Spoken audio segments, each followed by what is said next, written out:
di Podclick, podcast kajian literasi Islam dan konvergensi, yang pastinya bakal bikin kamu nambah wawasan karena kita akan membahas mengenai seputar media, dakwah digital, dan juga kemajuan.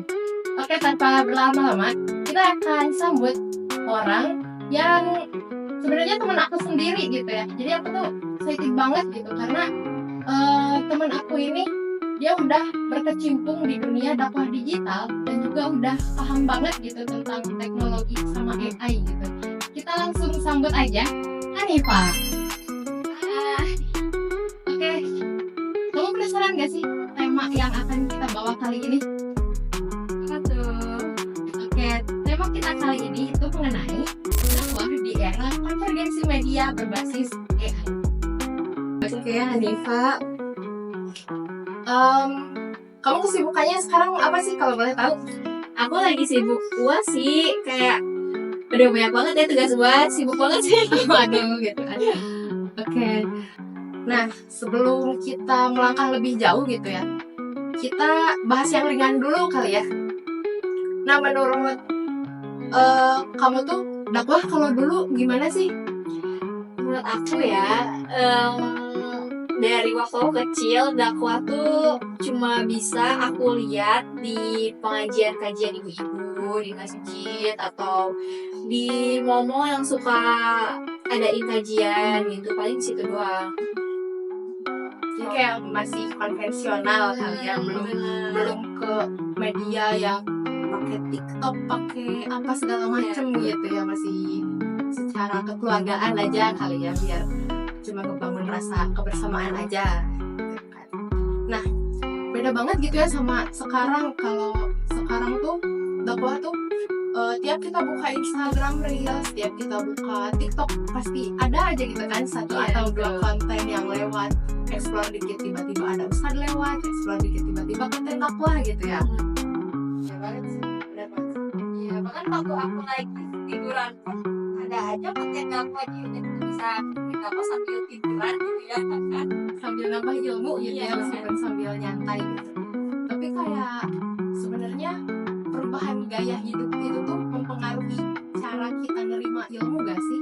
Kayak kalau dulu tuh kan kita kayak nonton TV itu yang lama tuh kan bisa aja gitu ya berjam-jam. Tapi kalau sekarang kayak nonton konten tuh ya udah cuma semenit 2 menit aja tuh kayak udah aduh gatel pengen langsung swipe gitu ya.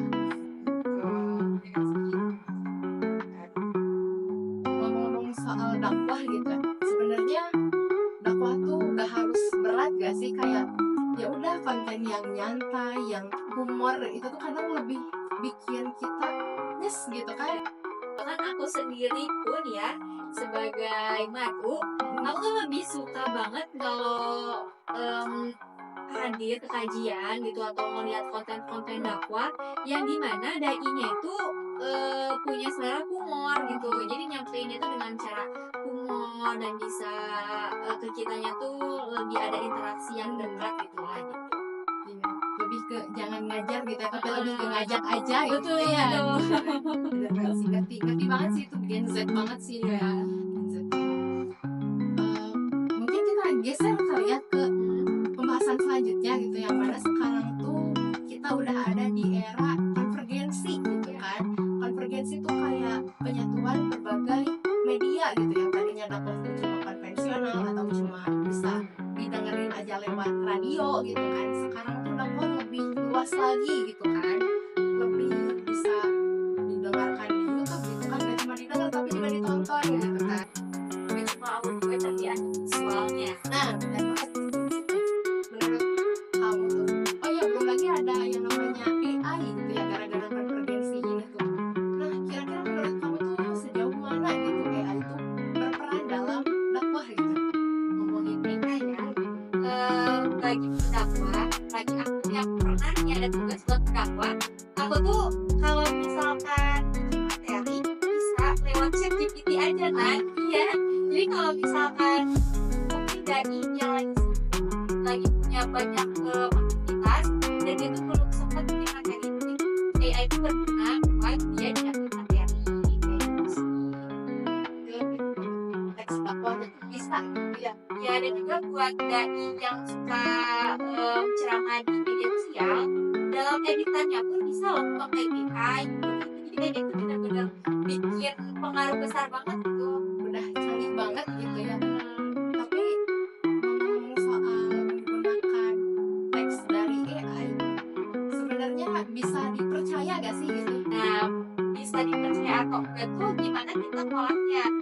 Kita tuh bisa nyuruh AI buat nyiapin teks, tapi kita juga harus bisa ngeliat itu bener atau enggak. Apalagi kalau misalkan menyangkut tentang hadis dan dalil gitu dari Al-Quran gitu, kita harus melihat lagi ini bener enggak atau salah gitu. Jadi menurut kita tuh gimana kitanya sendiri sih di dalam mengolah AI gitu. Ya sih benar banget. Intinya kita harus verifikasi ulang gitu ya kebenarannya kayak gimana gitu. Takutnya malah jadi mispersepsi gitu ya, nanti badunya malah tersesat gitu ya. Nah ngomong-ngomong soal AI lagi gitu ya, kamu pernah dengar yang namanya Google VO2 sama VO3 gak sih? Wah, iya sering banget tuh. Jadi viral kan sekarang. Itu menurut kamu gimana sih? Google VO2 sama 3 bagus gak sih? Menurut aku itu bagus ya kali. Kalau misalkan buat zaman sekarang gitu yang udah canggih, itu tuh bener-bener teknologi tuh sekarang udah canggih banget ya kan. Apalagi sekarang tuh VO3 tuh menurut aku tuh pribadi gitu gak bisa ngebedain yang mana real apa itu buatan VO3 kayak gitu sih. Dan juga itu VO3 tuh bantu banget buat dai dimana dia untuk memproduksi kontennya gitu. Jadi bisa jadi tambahan gitu ya buat dai buat bikin kontennya gitu ya. Ya, betul. Ngerti nggak teman? Berarti kalau dengan adanya VO2 sama 3 tuh kayak kita nggak perlu lagi gak sih buat nyewa lagi tim produksi gitu ya, buat bikin buat pakai kamera bagus gitu ya buat bikin konten gitu, karena udah ada itu gitu kan. Tapi kamu pernah gak sih pakai VO3 tuh buat konten dakwah nih misalkan? Untuk memproduksi sendiri sih aku belum, tapi kalau misalkan lihat atau belajar aku udah coba-coba belajar. Udah nyoba banget gitu ya, udah paham berarti ya penggunaan VO3. Insya Allah. Menurut aku apalagi aku Gen Z sendiri gitu ya, aku tuh orangnya tuh mudah terbagi fokusnya, jadi aku tuh mudah konsisten sama hal-hal gitu.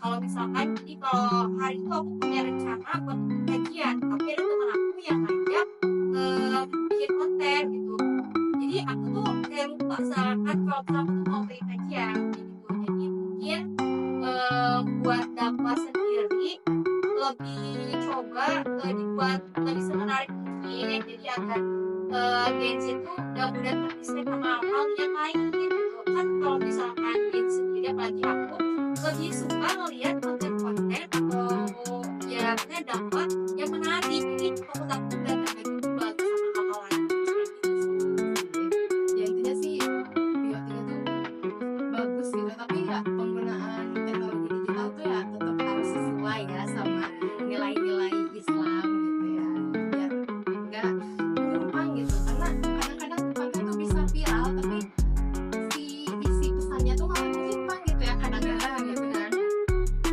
Nah kita geser lagi kali ya ke yang lebih dekat lagi nih tentang Gen Z nih sama dakwah digital gitu ya.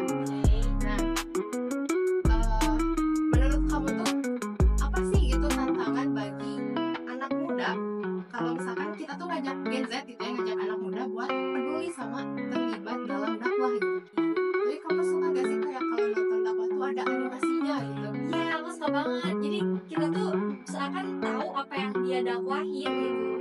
Berarti peran VO3 juga masuk ya di situ ya? Betul. Kayak mau dong lihat contohnya kalau VO3 tuh kayak gimana gitu ya kalau dalam dakwah, mungkin kita bisa cek ya. Oke.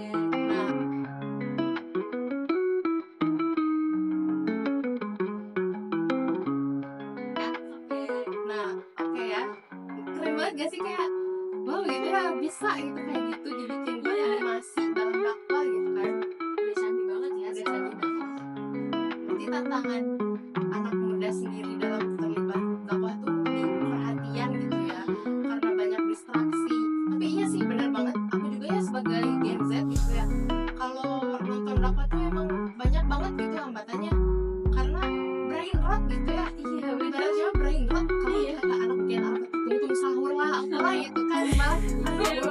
gitu. Bener banget.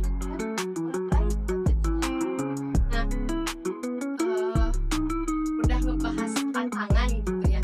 Selanjutnya aku pengen tahu dong gitu, harapan kamu buat Gen Z gitu biar mulai berani untuk berdakwah gitu. Karena kadang kita tuh tahu ya Gen Z tuh sebenarnya banyak gitu ya yang ilmunya tuh cukup mumpuni gitu, tapi kadang-kadang mereka tuh masih insecure, takut salah gitu. Aku mah bukan ustad gitu, gak berani ngonten gitu. Nah, gimana nih? Harapan aku nih buat Gen Z, apalagi sekarang tuh aku lihat tuh udah ini kita tuh kurang ya buat masuk ke media sosial. Nah, harapan aku ke Gen Z itu apalagi anak yang bisa itu punya kemampuan, jangan malu, ayo kita bikin konten dakwah.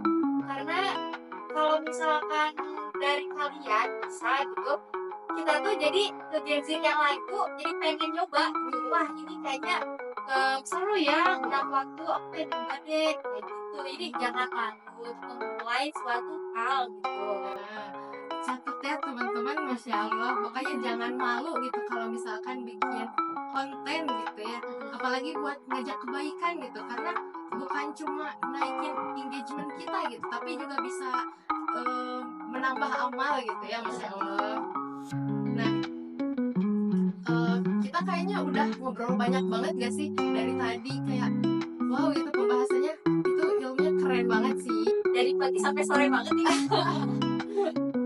Oke, untuk Hanifah ya, makasih banget ini buat udah datang gitu ya ke podcast aku. Makasih udah ngasih insight-nya yang bagus banget gitu ya menurut aku.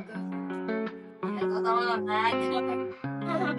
Kayaknya kapan-kapan kita harus undang Hanifah lagi gak sih gitu kan? Waduh gitu kan. Ya mungkin cukup sampai di sini aja. Dan untuk pendengar podcast, sebaiknya kalian love, share dan komen biar kalian bisa menyaksikan podcast ini lagi. Sampai jumpa di episode selanjutnya. Bye bye. Assalamualaikum warahmatullahi wabarakatuh.